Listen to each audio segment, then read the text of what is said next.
ये अमलेश नागेश जो बना थे वो अच्छा हो जाते। हाँ, अभी के तारीख में तो यही चला थे, हर कोई के एक दौर रहती, अभी एक दौर है तो अगर दौर शुरू है बिल्कुल सही, तभी इतना आपला नज़ारा देखे मिला थे।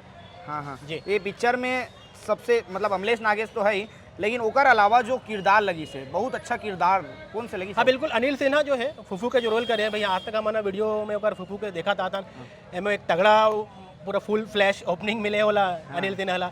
पप्पू चंद्राकर है, रियल कॉमेडी स्टार है, और भी एक दो जने, जीतू दुलोरा भी, हालांकि जीतू के हाथ में बहुत ज़्यादा कुछ नहीं आया है, नीरज उइके भी है, लेकिन नीरज उइके खाते में बहुत कोई बड़े उपलब्धि नहीं, लेकिन वो ठीक है।